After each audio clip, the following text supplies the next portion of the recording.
इस वक्त पूरे देश के अंदर चुनावी माहौल चल रहा है और इसी चुनावी माहौल के बीच में अगर बात हरियाणा की करें तो हरियाणा के अंदर 25 मई को जो है वो मतदान होगा। 25 मई को हरियाणा की जनता ये तय करेगी कि आखिरकार वो अपने क्षेत्र से किसको इस बार दिल्ली की लोकसभा में भेज रहे हैं। और इसी के फिलहाल हम जो है गुरुग्राम में मौजूद हैं और हमारे साथ जो मौजूद हैं वो है पूर्व डिप्टी मेयर परमिंदर कटारिया। परमिंदर कटारिया से जानते हैं कि आखिरकार इस बार गुरुग्राम का रुख किस तरीके का जो है वो रहने वाला है। परमिंदर जी, आप पूर्व डिप्टी मेयर हैं, गुरुग्राम का हर जो व्यक्ति है वो आपके पास आता है, हर व्यक्ति का रुख आप जानते हैं, उनके मुद्दे जानते हैं, तो इस बार गुरुग्राम का रुख कैसा रहने वाला है? सबसे पहले तो नमस्कार। गुरुग्राम की जनता का मन राव इंद्रजीत जी के साथ है। उसका कारण राव इंद्रजीत का व्यक्तिगत प्रभाव। राव इंद्रजीत इस इलाके की शान रहे हैं, वो नहीं उनका पूरा परिवार शान रहा है। जिससे पहले राव वीरेंद्र जी यहाँ सांसद रहे, हरियाणा के मुख्यमंत्री भी रहे और उनके पूर्वज राव तुलाराम ने इस इलाके की शान के लिए संघर्ष भी किया। 1857 की क्रांति को इस इलाके का हर आदमी जानता है। तो यहाँ की जनता राव इंद्रजीत जी के साथ है और भारतीय जनता पार्टी के साथ है और मोदी जी के साथ है। तो आपको क्या लगता है, क्योंकि आपके पास सभी लोग जो हैं वो गुरुग्राम के आते हैं, तो एज अ परमिंदर कटारिया लोगों का जो मुद्दे हैं वो क्या है? किन मुद्दों पर इस बार गुरुग्राम की जो जनता है वो वोट करने वाली है? क्योंकि पिछले 20 सालों से राव साहब जो हैं वो सांसद की कुर्सी पे हैं, तो इस बार की उम्मीदें जो हैं वो क्या हैं? मैं 3-4 भी बातों पर बात दिलाऊंगा। किसी के लिए स्वास्थ्य बड़ा महत्वपूर्ण होता है। अगर मैं बात करूं, हम दक्षिण हरियाणा के लोग हैं। अगर मैं दक्षिण हरियाणा की बात करें, हमारे 100 किलोमीटर की रेंज में 3 एम्स हैं। हमारे नज़दीक दिल्ली का एम्स है, अभी एक एम्स का उद्घाटन हुआ।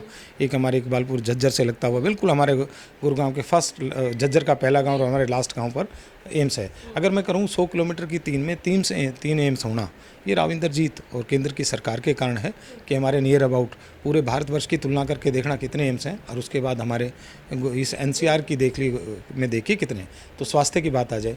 उसके बाद सड़क व्यवस्था की बात करूं, आज गुरुग्राम को वर्ल्ड के हर कोने से जोड़ने की प्रयास हुआ।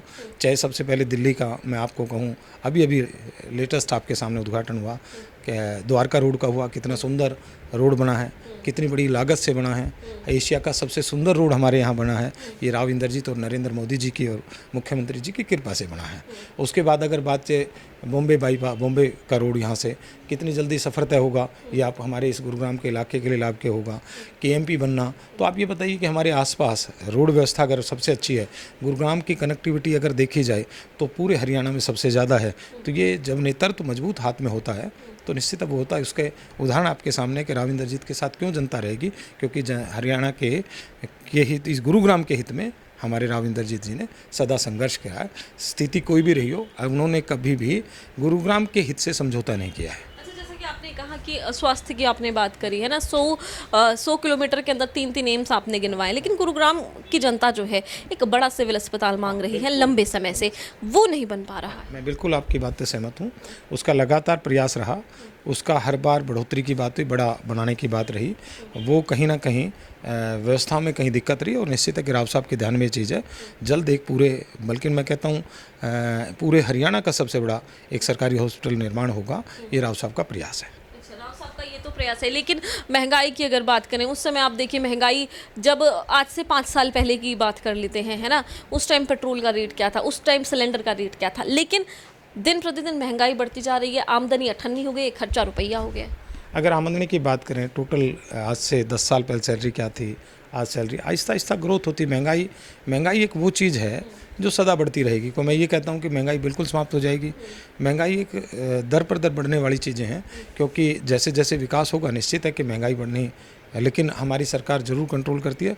और कंट्रोल के साथ साथ हमारी सरकार कमज़ोर से कमज़ोर व्यक्ति की व्यवस्था की बात करें, मैं उसके साथ साथ महंगाई के साथ बात करूं, तो आज फ्री इलाज की बात हमारी सरकार कर रही है। आयुष्मान कार्ड आपके सामने बना के दिया। जो कमज़ोर वर्ग है उसकी उसी तरह महंगाई के साथ उसको दिक्कत ना आए, उसकी व्यवस्थाओं में, चाहे बीपीएल कार्ड की बात करें, हमारी व्यवस्थाओं में बड़ी भागीदारी, व्यवस्था बहुत अच्छी हुई है। निश्चित मैं ये कहता हूँ कि महंगाई बिल्कुल रुक जाएगी, ये संभव नहीं है, प्रक्रिया है, थोड़ा थोड़ा बढ़ता है। वो अगर देश की आज़ादी के समय बात करें तो क्या रेट चीज़ मिलती थी, जब आप एक चीज़ का रेट देख कर आज की तुलना करके देखें बहुत अंतर नजर आएगा। तो 10 साल में निश्चित है कि 19-21 वर्ग आया होगा, मैं इस बात से इनकार नहीं करता, ये एक प्रक्रिया है और लेकिन भारत सरकार उसको कंट्रोल करने का पूरा प्रयास करती है। अच्छा, आप गुरुग्राम की अगर एक आखिरी सवाल जो है वो रहेगा कि गुरुग्राम की जनता के लिए राव साहब ऐसा क्या करेंगे जो कि गुरुग्राम की जनता उन्हें वोट करे, क्योंकि 20 साल से बनाती आ रही है, चाहती है कि कोई नया फेस को भी जो है वो मौका मिले, लेकिन एक बार फिर से राउत साहब को क्यों रिपीट करना चाहिए? जब नेतृत्व मजबूत, जिसके आप किसी चीज़ को आप एक, मैं आपसे कहूँ अगर आप अपना चैनल अच्छे से चला रहे हैं और जिससे लगता है कि मुझे मजबूती से आप अपना चैनल चला रहे हैं, क्या ज़बरदस्ती चेंज करने की आवश्यकता है? हमें रिस्क लेना चाहिए। तो निश्चित है कि यहाँ की जनता किसी तरह का रिस्क लेना, जब हमारे राव साहब बहुत मजबूत हैं, राविंदर जी, तो निश्चित है ये सोचने का विषय नहीं है। आप विकल्प जब ढूंढते हैं, जब वो विकल्प कहीं ख़राब हो, उससे कमजोरी हो, आप तो वैसी कोई बात ही नहीं है, तो बदलने का विषय नहीं है, नए आदमी का विषय नहीं है। गुरुग्राम की जनता का एक सबसे बड़ी समस्या जो है वो है पानी का जल भराव। थोड़ी सी बारिश आती है, गुरुग्राम के अंदर लबालब पानी भर जाता है ना।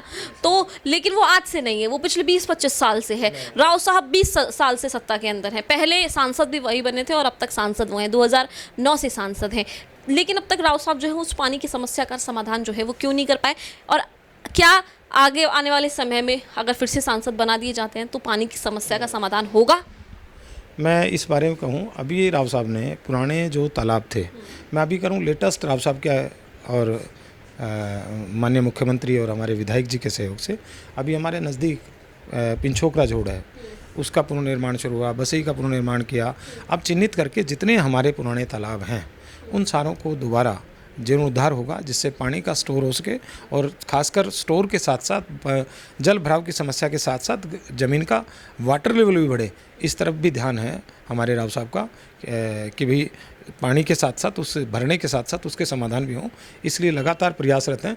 ये निश्चित है कि जैसे जैसे उद्योग आए तो आबादी ज़्यादा बढ़ी, इसके लिए कहीं ना कहीं जो प्लान था वो प्लान डिस्टर्ब हुआ, इसलिए पानी भरने की समस्या बढ़ी और उम्मीद से ज़्यादा लोग आए, क्योंकि यहाँ रोज़गार के अवसर सबसे ज़्यादा मिले और उसका भी कारण है कि नेतृत्व मजबूत होगा, जहाँ स्मूथ होगा, जहाँ रोज़गार, जिससे इन्वेस्टर को पैसे लगाने में कहीं दिक्कत नहीं आती, तो वहाँ व्यक्ति इन्वेस्ट करता है।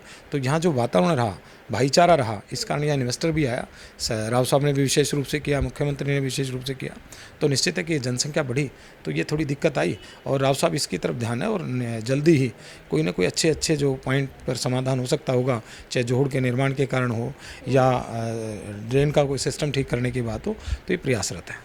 बिल्कुल, मतलब आखिर में यही मैं बोलूँगी कि गुरुग्राम की जनता जो है अगर राव साहब को फिर से मौका देती है तो जो बची कुछ जो समस्याएं हैं वो भी निपटारा हो जाए। बिल्कुल, राव साहब का मैं जो दोबारा ये शब्द कह रहा हूँ, राव साहब ने इस क्षेत्र के लिए, संघर्ष के लिए कभी कंप्रोमाइज़ नहीं किया। कभी भी आपने देखा हो, कई बार ऐसे मुद्दे होंगे जिनके बहुत से लोग पॉलिटिकल आदमी शांत हो जाते हैं, राव साहब ने अपना निजी हित कभी ध्यान नहीं दिया, केवल जनता हित के लिए काम किया। ये इस राव साहब ने इस परिवार की विशेषता है जो इस क्षेत्र के संघर्ष के लिए सदा लड़ती रही और आगे भी लड़ती रहेगी। यहाँ पे गुरुग्राम की जो जनता है उनके एक प्रतिनिधि जो हैं वो हमारे साथ हैं, क्योंकि इनको प्रतिनिधि इसलिए कहा जा रहा है क्योंकि वो पूर्व जो है डिप्टी मेयर हैं परमिंदर कटारिया, जिनके पास लगातार कोई भी समस्या हो तो गुरुग्राम का कोई भी व्यक्ति जो है उनके पास आता है और कोशिश करता है कि उनकी जो परेशानी है उसका समाधान हो। और इसी तरीके से परमिंदर कटारिया जो हैं वो जनता की बात को लेकर, जनता के मुद्दों को लेकर राव इंद्रजीत के पास जाते हैं और उनकी समस्याएं उन्हें बताते हैं। और इसीलिए आज हमने परमिंदर कटारिया से बात की और जाना कि इस बार गुरुग्राम का रुख क्या रहने वाला है, किन मुद्दों पर वोट होने वाला है। अब देखना ये होगा कि आखिरकार परमिंदर कटारिया की जो बात है वो सच होती है या नहीं होती है। क्या गुरुग्राम की जनता एक बार फिर से राव इंद्रजीत पर मोहर लगाती है या नहीं लगाती है?